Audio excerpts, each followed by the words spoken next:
Saya dulu dilahirkan dari orang yang tidak punya, ya. Rumah saya juga kecil, hanya 4 kali 10 meter. Dindingnya juga bukan dari tembok, tapi dari papan, ya. Rumah saya plafonnya sudah hancur, rumahnya juga di bawah jalan, kondisinya sangat jelek sekali, ya. Kita semua suka cerita from zero to hero. Dan zero to hero ini adalah kata-kata yang sangat pas untuk mendeskripsikan sosok Loh Keng Hong. Lahir dari keluarga tidak mampu dan menjadi investor nomor 1 di Indonesia. Di video kali ini kita akan bahas perjalanan hidup Pak Loh Keng Hong dan kita akan menjawab pertanyaan-pertanyaan seperti apakah beliau tuh beneran miskin sih dulunya. Kita juga akan bahas tentang formasi susunan portfolio beliau yang nilai asetnya itu udah mencapai triliunan ya. Punya saham apa aja sih? So let's get started.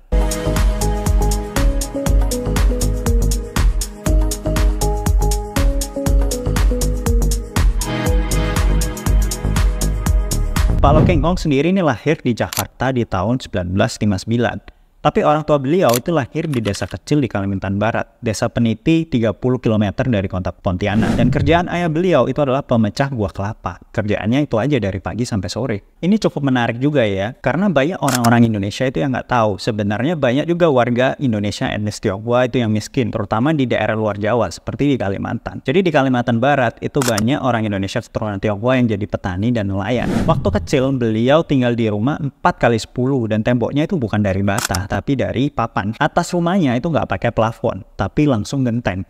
Beliau kuliah pun memilih universitas yang murah dan uninya itu tidak memiliki gedung, melainkan universitasnya itu sewa kelas di salah satu SMA di Jakarta untuk dijadikan tempat pembelajaran. Jadi saya kuliah di universitas yang tidak punya kampus, jadi gedung SMA dikontrak. Kalau siang gedung SMA, kalau malam dikontrak untuk universitas.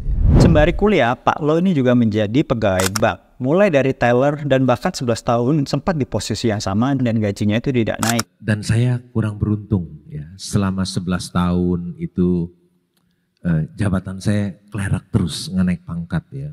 Jangankan seperti Pak Budiono direktur utama, ya boro-boro direktur, vice president juga enggak, assistant manager juga enggak, kepala bagian juga enggak, jadi terus kelerak pegawai tata usaha terus. Barulah saat Pak Loh ini naik menjadi kepala cabang, beliau tuh bisa berinvestasi lumayan banyak. Jadi ini cukup menarik sebenarnya ya guys, karena sebenarnya kepala cabang itu gajinya juga nggak gede-gede amat. Banyak kerjaan fresh grade seperti programmer atau manajemen consulting itu yang gajinya aja udah lebih tinggi dari kepala cabang.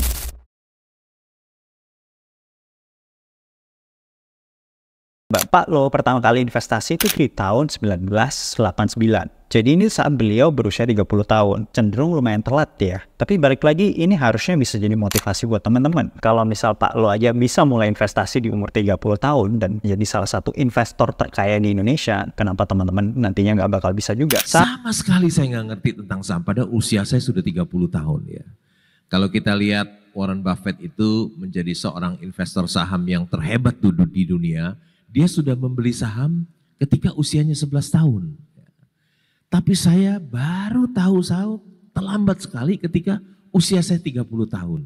Saham pertama yang dibeli Pak Loh itu adalah saham IPO yang sebenarnya dia itu cukup anti ya. Jadi Gajah Surya Multifinance yang sekarang itu merupakan bagian dari grup Gajah Tunggal dengan kode saham GCTL. Selama 4 tahun pertama, portofolio Pak Loh ini nggak naik ya karena dia nggak tahu hal yang dia lakukan saat itu dan hanya ikut teman-temannya dia. Itu dari ikut-ikutan teman, semua pada beli saham karena pasar modal booming, asing boleh membeli saham, jadi harga saham di bursa naik, teman-teman saya pada beli saham.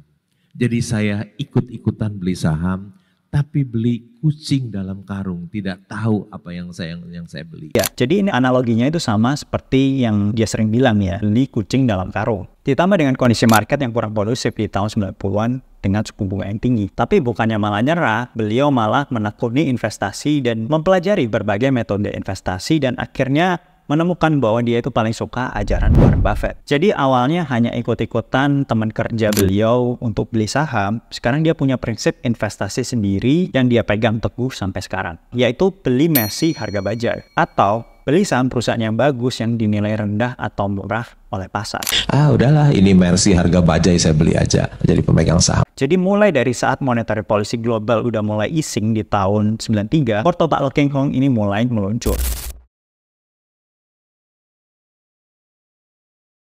Kemenangan terbesar Pak Lo ini adalah membeli saham UNTR di tahun 98 setelah Asian Financial Crisis. Jadi krisis ini tuh sempat melanda Indonesia di mana dolar itu sampai naik ke 16.800 dari 2000 aja. Dan IHSG atau indeks harga saham gabungan itu anjlok sampai 65%. Ini tuh anjloknya itu jauh lebih parah daripada anjlok COVID kemarin ya. Dana 1,5 miliar yang dia miliki saat itu dihabiskan untuk membeli saham UNTR yang saat itu di harga 250 per saham. Jadi Pak Lo ini mendapat 6 juta saham dan setahun kemudian di tahun 2000 saham UNTR ini melejit hingga 8.600 dan waktu RUPS UNTR ini sepakat melakukan stock split ya 1:4 dan memberikan saham bonus 5:9.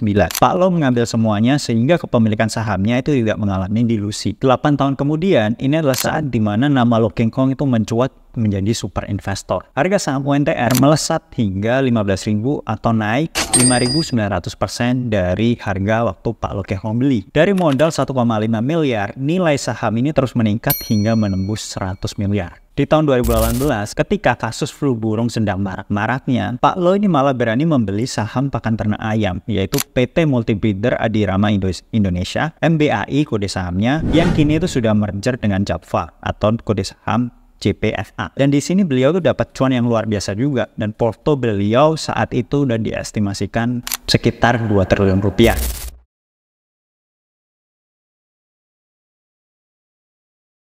Ya, jadi ini adalah data dari gua dan tim analis gua kumpulin pada tanggal 21 April lalu.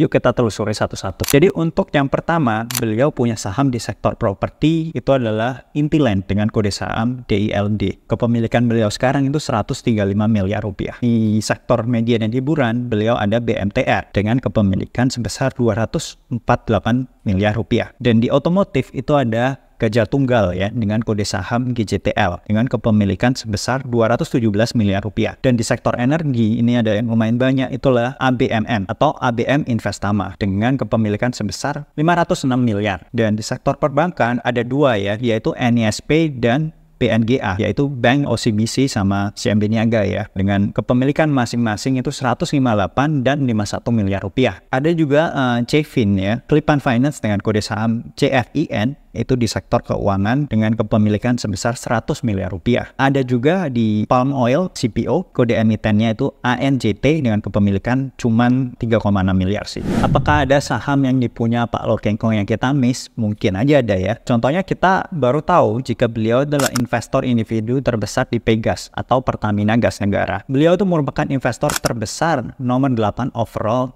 hanya di bawah BlackRock ya. Dan kalau kepemilikan di bawah 5%, investor itu nggak wajib lapor ke Bursa Efek Indonesia ya. Dan kalau bukan top 10 investor dengan sejumlah saham terbanyak, biasanya itu juga namanya nggak akan dimasukkan di website atau annual report perusahaan. Ada saham Pak Lo ini yang mungkin dia itu top 20 investor, rankingnya belasan dan kepemilikan juga di bawah 5%. Jadi ya kita nggak bisa nemuin namanya di mana-mana. Padahal ya mungkin aja dia bisa punya karena ya beliau kan memang orangnya sangat humble ya. Jadi nggak kayak influencer anak muda yang sempat nyenggol beliau kemarin ya, tapi namanya nggak ada di list di perusahaan publik mana-mana. Dan aset-asetnya selain saham seperti kripto itu juga ditunjukin secara nggak jelas, nggak level lah sama Pak Lo yang namanya itu pasti di bawah BlackRock dan investor ketiga terbesar di salah satu perusahaan tambang terbesar di Indonesia. So ya teman-teman, semoga video ini membantu teman-teman untuk mengenal sosok Lo Keng Kong lebih lanjut. Jangan lupa share video ini, like juga, dan subscribe, hit notification bell juga buat teman-teman yang belum, and see you guys next time.